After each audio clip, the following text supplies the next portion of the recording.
Witam Was pięknie, Rostomili. Posłuchajcie porę pogodek, a bojek z cieszyńskiej ziemi. Jak macie radzi, to moi dżistani wyrządzani, to mi dajcie palec do wyrchu. Subskrybujcie mój kanał, niech ta cieszyńska rzecz idzie do świata. Pierwsza pogodka będzie o tym, jako utopiec wachował gazdowej chałupy. Tuż było to tak, że hańdowni we strumieniu bywał gazda, kiedy miał doma oswojonego utopca. Cały dzień ten utopiec siedział w chałupie za kachlokiem, a w nocy dyski hupnął do gazdowego stawu, a ty stawy gazda miał 3. Jednego razu, jak gazda robił na gruncie, to przyszli cygoni, a okradli jego chałupę.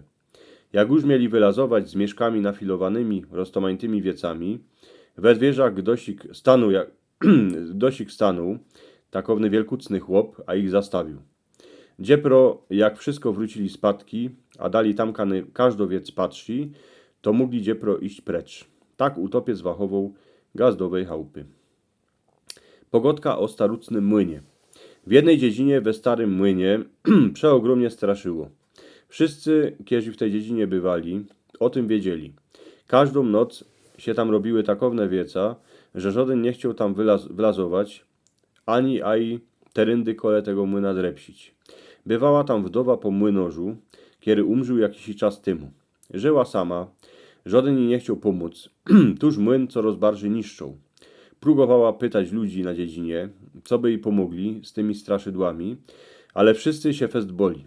Roz przez dziedzinę szł młody chłopiec, kiedy w żadne buboki a straszydła nie wierzył, a się tego nie bał. Przyszedł do młyna, a pytał wdowę, jeśli może tutaj zostać na noc, bo już nie ma siły dali wędrować. Baba się zgodziła, ale muchnet rzekła, że we młynie straszy. Synek miasto się poboć, był fest ciekawy, co się to w tym młynie robi. Przyszła noc, przyszła północ, synek siedział na sztokerli, a czytał książkę. Naraz coś ich zaczęło prać do dwierzy. Kdo klupie, niech wlezie, ryknął chłopiec. A tam z drugiej strony jakiś głos prawi. Odewrz ty dwierze. Synek zaś ryknął, że on też są tutaj w los, a furt siedział na sztokerli. Dwierze się odewrzyły, a stanął w nim Gdosi cały obleczony w czarne lunty, w los do postrzotka, a w packach dzierżał miech grejcarów. Potem wysłał ty grejcary na dłaszkę, a rozdzielił ich na 3 części. O jednej ta zjawa poszła precz, a z nią i grejcary. Rano synek o tym wszystkim powyrządzał babie młynarza, a ona go pytała, co by z nią jeszcze kapkę pobył. Drugi a trzeci nocy się robiło gans to same. Synek się dziwał na tą zjawę, a prawi, czemu forcujecie ty grejcary, a bierecie ich iny z tej jednej kubki? Coś ich mi się zdo, że cyganicie. Jak iny to żyk, to z tej zjawy wyfurgnął gołąb, a przerządził do chłopca. Dzięka, żeś mnie wybawił. Jakże był tukej młynorzem, to chwór cyganił ludzi. Tuż z tego, żech musiał pokutować. Pokiel Gdosik mi nie rzeknie prawdę do oczy. Dzięka, żeś mnie wyratował, a pyty napraw krzywdy, kiedy żech zrobił. Dej ty grejcary na 3 równe kupy. Jedną dej chudobnym, drugą dej mojej babie, a trzecią se weź ty. Chłopiec zrobił tak jako mużyk młynarz. Od tego czasu we starym młynie już nie straszyło, a wdowie po młynarzu się już teraz żyło lepszy. Pogodka o potce utopcowych dziecek. Roz jedna dziołcha sikła trowę kole stawów. Narozu widziała chrubą żabę, a prawi do niej. Uciekaj tu, stela żabo. Widzę, że się kotno, tuż nie chcę ci zrobić krzywdy. Jak się okocisz, to przyjdę na chrzciny twoich dziecek. Za porę dni, jak zaś siekła trowę, to przyszła ta żaba, a chciała, co by dziołcha przyszła na chrzest jej dziecek, jako obiecała. Dziołcha poszła za nią nad stow, a tam żaba się zmieniła w utopcową babę. Woda się rozstąpiła, a obie do niej wlazły. Tam dziołcha okrzciła dziecka utopculi, jako obiecała. Baba była fest rada, bo te razy ty dziecka nie bydą przeca potępione. Za to wkludziła dziołchę do izby, a kazała jej pootwierać wszystkie szklonki. Jak to zrobiła, to z każdej wyleciał jeden duch. Jak już ty duchy furgały były nad wodą, to podziękowały dziołsze, bo to były dusze ludzi, których utopiec zabił ze zawiści, że ludzie mogą być zbawioni, a on nie. O Pusteckim, kiedy uratował Hawierza. Było to hańdowni na jednej szachcie kole Frysztota. Jeden Hawierz robił na szachcie, jeździł na maszynce, kiero ciągła wózki z wunglim. Naroz się dziwo, a Gdosik wleciał na glajzy, świeci lampą, a na niego kiwie packą.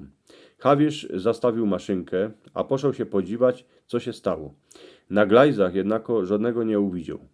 Tak się jeszcze stało parę razy. Tuż chłop się nasrął, a zaryczał. Nie mam czasu, muszę już jechać. A już więcej się nie zastawił. Jednego razu usłyszał za sobą, jak Gdosik strasznie ryczy. To był ten chłop z lampą. Hawierz se pomyślał, że na isto go pojeździł wózek z wunglim. Fest się wylękał, a hupnął z maszynki, co by go ratować. Jednako żadnego pod kołami nie uwidział. Chłop chwilę stał, porozglądał się dookoła, a wrócił się spadki do maszynki. Jageny siot, to przed nim się zwaliła ściana wunglo. Kieby Hawierz jechał, a nie zastawiłby maszynki, to by na ozajst by ta ściana go przycisła, a zabiła. W ten czas spokopił, że ten chłop to był Pustecki, kiedy mu uratował żywot.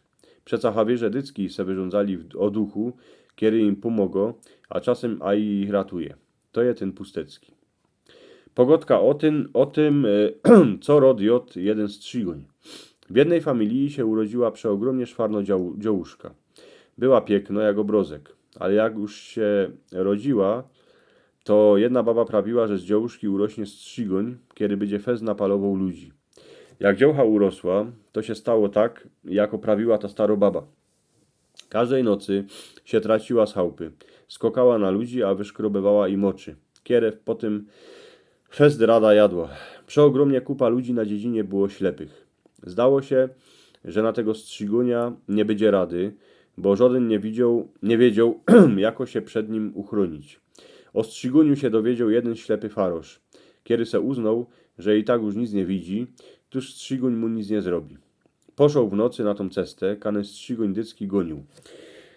Ten jageny uwidział faroża, to chupnął na niego, co by mu wyszkrobać oczy, ale jak se wszymnął, że ich nimo, to stanął, a nie wiedział, co mu robić. W ten czas faroż polał go święconą wodą, a strzygoń się stracił w ziemi. Już więcej ludzi nie napalował. Jako baba się chciała pozbyć chłopa. Jedna baba miała przeogromnie przeciwnego chłopa. Tuż furt myślała, jako się go pozbyć. Gdosik jej poradził, co by go fest kormić. A w ten czas się stanie taki bachraty, że nie będzie widział na oczy, a będzie mogła se z nim zrobić, co będzie chcieć. Tuż dobre, baba tak zrobiła. Jak już chłop był fest bachraty, to go zakludziła nad stow, a prawi mu: stary, widzisz ty ryby we wodzie? Nic nie widział, tuż baba go studziła do wody. On jednako odskoczył, a ona sama wparzyła do głęboczyny. Zaczęła ryczeć o pomoc, ale chłopi nie poradził wyciągnąć, bo przeca nic nie widział. Tuż ta baba się utopiła. Jako powstała dziedzina Chybi. Hańdowni chłopi, którzy służyli u wielkiego płona na gruntach, które teraz są tam kany je dziedzina Chybi, szprajcli się, a nie chcieli już u niego robić. Tuż ten pon się nasrął, a chciał zalać te grunty wodą, tuż kozą postawić wielkucną groblę. Jak już te grunty zaczęli zalywać, to chybiło wody. Tuż wielki pon nie poradził zalać tego, co chciał. Od tego czasu te grunty ludzie zaczęli nazywać Chybi, bo tukie kiesi wielkiemu ponowi chybiło wody. A teraz tam jest dziedzina, co się mianuje Chybi. Jako skoczowianie dostali piątek. Roz do Skoczowa miał przyjechać sam cysarz, kiedy obiecał, że zrobi dla nich jedną wiec, którą będą chcieć. Tuż oni się zeszli pospołu, a dorządzili się, że będą cysarza pytać, co by w każdy piątek we Skoczowie mógł być torg. Napisali to na archu papiuru, a cysarzowi go miał dać Wojt z Koczowa. Wojtce kupił nowy ancuk, a budki, bo przeca miał stanąć przed cesarzem. Jednako jak już szedł do cesarskiej kolasy, to zakopnął o kamień, chlasnął na ziem, a ten arch papiuru się cały zamoczał we wodzie, bo Wojt rypsnął do kałuży. Nie było już czasu, co by pisać na nowo na papiurze tego, co skoczowianie chcieli od cesarza. Tuż Wojt to musiał żyć. Jak ku niemu przyszedł, to się fez wylękał, a prawi: najjaśniejszy panie, my skoczowianie by chcieli mieć w każdym tydniu piątek. Cesarz się zgodził. Tuż do dzisiaj skoczów mo w każdym tydniu piątek. No, to były takie pogodki z cieszyńskiej ziemi. Dzięka piękna.